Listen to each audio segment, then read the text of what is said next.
சுபாஷ் சந்திர போஸ் இந்திய சுதந்திர போராட்ட வரலாற்றில் ஒரு மாபெரும் தலைவர். நேதாஜி என்று அனைவராலும் அன்புடன் அழைக்கப்பட்ட இவரின் வாழ்க்கை பல சுவாரஸ்யமான நிகழ்வுகளையும் வியத்தகு சாதனைகளையும் கொண்டது. அவற்றில் சிலவற்றை இங்கே காணலாம். 1. ஐசிஎஸ் பதவியை தூக்கி எறிந்த மாவீரன். நேதாஜி சிறு வயதிலிருந்தே படிப்பில் சிறந்து விளங்கினார். அவரது பெற்றோரின் விருப்பப்படி 1919ஆம் ஆண்டு லண்டன் சென்று இந்திய குடிமைப் பணி ஐசிஎஸ் தேர்வுக்கு படித்தார். அந்த கடினமான தேர்வில் 4வது இடத்தை பிடித்து வெற்றி பெற்றார். ஆனால் இந்தியாவை அடிமைப்படுத்திய ஆங்கிலேயர்களின் கீழ் பணிபுரிய அவருக்கு மனம் வரவில்லை. ஜாலியன் வாலாபாக் படுகொலை சம்பவம் அவரது மனதில் ஆழமான தாக்கத்தை ஏற்படுத்தியது.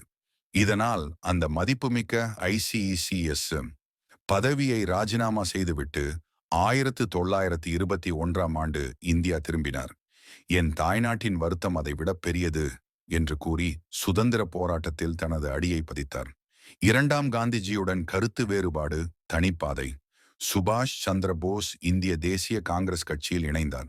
காந்திஜியின் அகிம்சை வழியை ஆரம்பத்தில் ஆதரித்தாலும் இந்தியாவின் உடனடி விடுதலைக்கு ஆயுத போராட்டமே ஒரே வழி என்று உறுதியாக நம்பினார். 1938ஆம் ஆண்டு ஹரிபுராவில் நடந்த காங்கிரஸ் மாநாட்டிற்கு தலைவராக தேர்ந்தெடுக்கப்பட்டார்.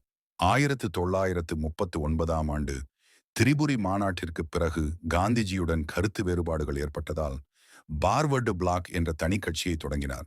3ஆம் உலகப் போர் தொடங்கியதும் போஸ் ஆங்கிலேயர்களுக்கு எதிரான தனது போராட்டத்தை தீவிரப்படுத்தினார். இதனால் அவர் வீட்டுச் சிறையில் அடைக்கப்பட்டார்.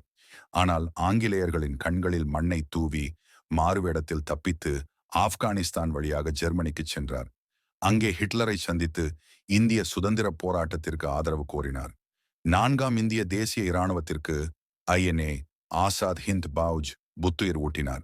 நீங்கள் எனக்கு இரத்தம் கொடுங்கள், நான் உங்களுக்கு சுதந்திரம் தருகிறேன் என்ற அவரது வீர முழக்கம் லட்சக்கணக்கான இளைஞர்களை கவர்ந்து இந்திய தேசிய இராணுவத்தில் இணைய வைத்தது. பெண்களுக்கென ஜான்சி ராணி படை என்ற தனிப்பிரிவையும் உருவாக்கினார்.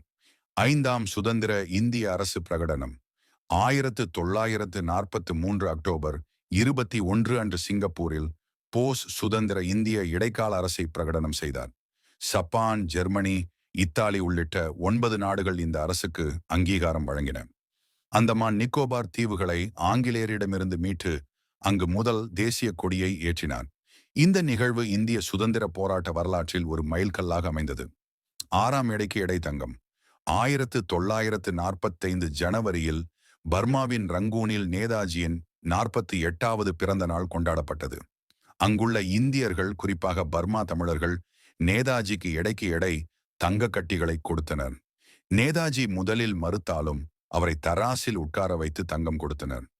இந்த சம்பவத்தில் நேதாஜி மீது மக்கள் வைத்திருந்த அளப்பரிய அன்பும் அவர் மீதான நம்பிக்கையும் வெளிப்பட்டது. 7ஆம் மரண மர்மம் 1945 ஆகஸ்ட் 18 அன்று தைவானில் நடந்த விமான விபத்தில் நேதாஜி உயிரிழந்ததாக ஜப்பான் அரசு அறிவித்தது. ஆனால் அவரது மரணம் குறித்த மர்மம் இன்றும் தீர்க்கப்படாமல் உள்ளது. பசும்பொன் முத்துராமலிங்க தேவர் போன்ற சிலர் நேதாஜி உயிருடன் இருப்பதாகவும் சரியான தருணத்தில் திரும்புவார் என்றும் கூறினர்.